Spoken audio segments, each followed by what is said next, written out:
Hi class!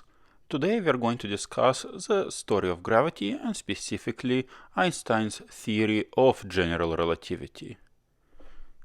Whoops, that was a little too long. The topics we will cover are the equivalence principle that led Einstein to his theory of general relativity, curved space-time and how particles move in it. Next we will talk about precession of the perihelion of Mercury, the deflection of starlight by mass, in particular the sun, and finally clocks on mountains. Last time we started to discuss gravity by discussing Newton and his universal force of gravity that acts to attract distant objects.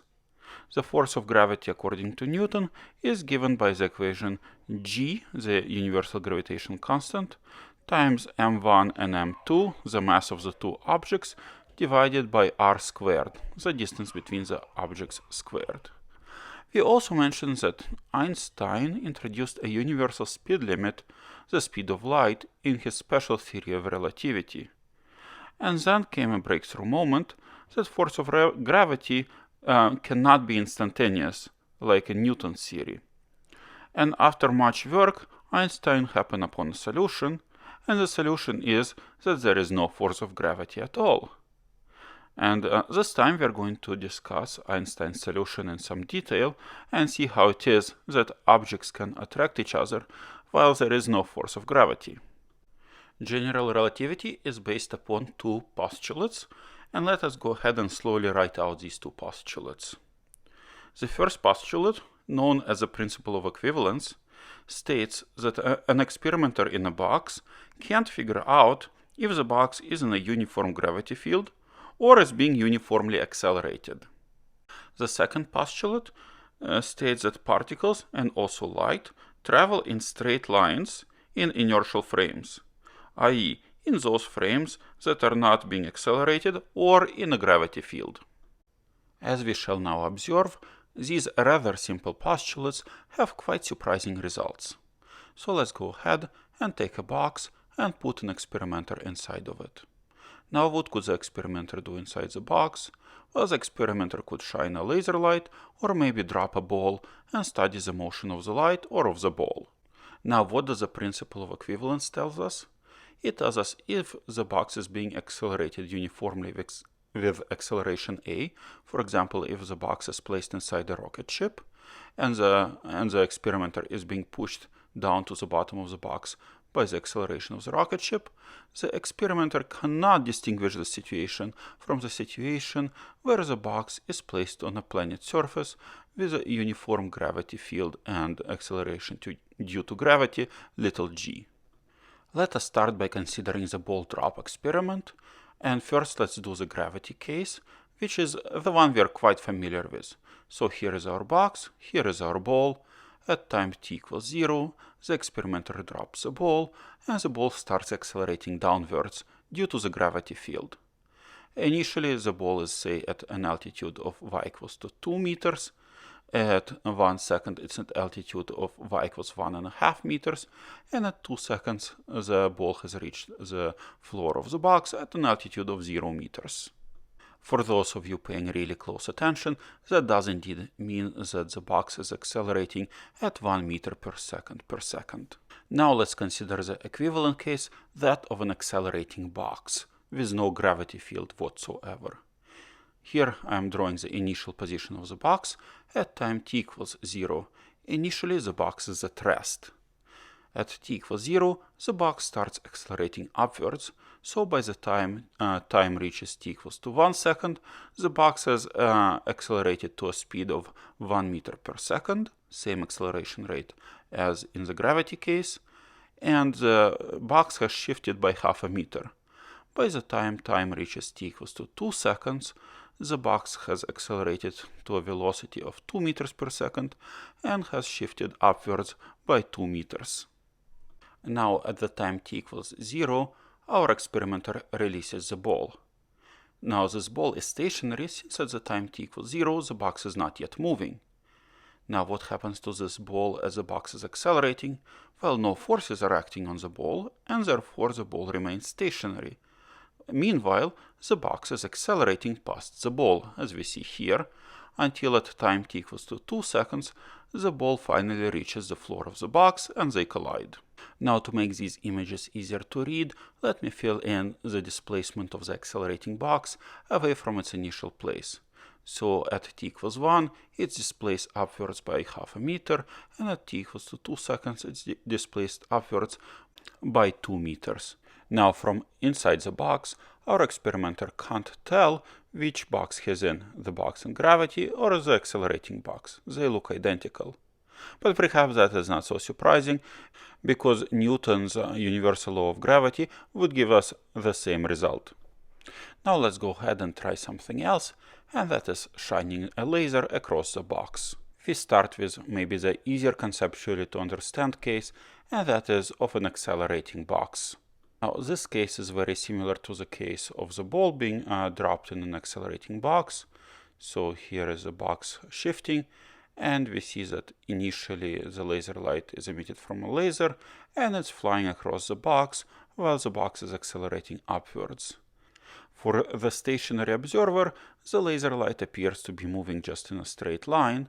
However, for the observer inside the box, the laser light appears to be deflecting downwards by 1 graph paper square over these 3 frames. So far, this is not so surprising.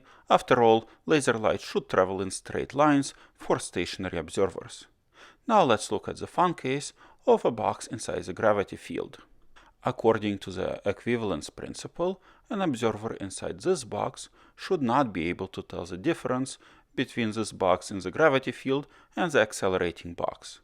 Therefore, the laser light does not go straight, it deflects in a gravity field. This is indeed something new, as light does not really have a mass, and therefore the force of gravity, according to Newton, should not act on light. Now, in principle, we could extend Newton's theory by giving light a tiny mass and then taking the limit that this mass goes to 0. And indeed, people have done that, but it turns out that this theory makes different predictions from Einstein's theory. And we're going to come back to this point when we discuss the deflection of starlight by the mass of the sun. Now, what is it, according to Einstein, which is causing light to deflect when the box is placed in a gravity field? Well, it's nothing else than curvature of space-time. As far as light is concerned, it's still flying in a straight line, except the straight line does not appear straight because space-time is no longer flat, but is indeed curved. A natural question is what happens when the laser is placed in a box which is not accelerating, but is moving at a uniform velocity. So let me go ahead and draw the box moving at a uniform velocity at 3 different instances in time. Over each time interval, the box shifts by half a meter or 1 graph paper grid. Now, what happens to laser light emitted by the laser? Doesn't it just travel in a straight line? And the answer is yes, it certainly does. At this point you might ask, well, won't the laser light appear deflected? And the answer is no, it won't, because when laser light is emitted, it has 2 components to its velocity. One carrying it across the box, and one carrying it upwards, because the laser itself was also moving upwards. Consequently, as the laser light travels across the box, it will hit the opposite wall at the same height as the laser that emitted the laser light. In other words, the laser light did travel in a straight line. For an experimenter inside the box, the laser light appeared to move just straight horizontally across the box. But what happens for us, a stationary observer? Well, for us, the laser light appears to go in a straight line. However, the straight line is no longer horizontal because the laser initially had an upward motion, and therefore the laser light also has an upward component to its velocity. So to reiterate, no matter what the speed of the box is, as long as the box is moving at a uniform velocity, the experimenter inside the box sees no deflection of the laser light. At this point, we are ready to draw conclusions, and the conclusions are that the equivalence principle implies that particles in light appear to move on curved trajectories whenever they are in accelerating frames or inside a gravity field. Here we really need to stop and pause and think about the second point. This point is totally non-intuitive, and this point means that if I take a laser pointer and shine it across the room, the laser light of the pointer will be slightly deflected as it flies across the room and hits the opposite wall. Now, for regular-sized rooms, laser light travels really fast, and that's why the deflection is quite small in the weak gravity field of the Earth. But this is certainly a measurable effect, and something that is totally unexpected from Newtonian perspective. Now, to better understand general relativity, we need to take a moment and talk about geometry. And let me start by asking a very simple question. Do parallel lines ever cross? Now, the father of geometry, Euclid, would answer this question with a definite no, and indeed this is the fifth postulate of Euclid's geometry. This is also probably the answer that you have learned in school, that parallel lines never cross. However, Euclid's thinking was constrained by doing geometry on a flat sheet of paper. The more complete and accurate answer to my question is it depends. And as I have already implied, what it depends on is the curvature of space. Now, to motivate this, let's consider a particular example of an ant or several ants crawling on a sphere. Now, for this particular example, we'll use mathematical ants who do not know anything about third dimension. They only crawl around in 2 dimensions, but they do know very well how to walk or crawl in a completely straight line. And straight lines on a sphere are known as great circles. That is, circles of maximum possible circumference. Now let's explore by example what great circles look like. Here we have our favorite spherical object, which is our own planet, the Earth, and let's draw some great circles on it. Now the prime meridian and all other meridians are great circles. The equator is also a great circle. Now what if I draw a random line of latitude, like 40 north? Is that a great circle? Well, the answer is no. As you can see, if I go around the Earth at 40 north, my path is going to be significantly shorter than if I go around the Earth around the equator. Indeed, if I wanted to draw a great circle which just kisses 40 north, it would look like the dashed line here. From the point of view of our mathematical ant, as it walks on 40 north, it has to keep turning to the right. If it didn't, it would go on the dashed line. Now suppose you and a friend are the 2 ants, and you both start out on the equator, and both start out walking due directly north. Now, will your parallel path ever cross? And the answer is yes, of course. You will just follow the 2 meridians, and you will meet each other on the North Pole. Turns out that you can do geometry on curved space just as well as you can do it on flat space, except you come up with somewhat different conclusions, like parallel lines crossing. Now we are ready to start applying these ideas to space-time. And what is the point? In non-uniform gravity fields, particles or light that start traveling on parallel lines do not generally travel in parallel. And the underlying reason for this is that gravitational space-time is generally not flat, but is indeed curved. Let's consider a set of parallel rays of light traveling towards a mass. Now, because the space-time is not flat, these rays of light will not continue traveling in parallel, but their trajectories will curve. This is exactly the gravitational deflection of light that was predicted by Albert Einstein. At this point, it would not be unreasonable to complain that how does light know which way to travel if space-time is curved? And the point is that space-time is globally curved, but locally it is flat. So locally it is always possible to define an inertial frame of reference in which light does indeed move in a straight line. This is exactly the same as the ant crawling in straight lines along the surface of the sphere. Just like the ant doesn't notice the curvature until it walks far enough and meets its friend at the North Pole, neither does the light. Local flatness is a very important property of space-time, which we can use to define lines that are locally straight. These lines are called geodesics, and they're the equivalent of great circles in more complex geometries. Now, as we have already mentioned, geodesics, that is, locally straight lines, define trajectories of free particles, that is, particles that are not acted upon by an outside force, and also of light. Einstein's crazy great insight was the realization that one could use the geometry of space-time to describe gravity without invoking any sort of forces. Now, in order to describe curved space-time manifolds, one needs to learn about differential geometry. Differential geometry is kind of like calculus, but not in flat space-time. And therefore, as it's kind of a hard subject, we are going to skip it and instead focus on concepts that are important for general relativity. At this point, we are ready to write down Einstein's general relativity equation. This equation relates the tensor G, which is called the Einstein tensor, and it is a measure of the curvature of space-time, to the tensor T, which is called the stress-energy tensor.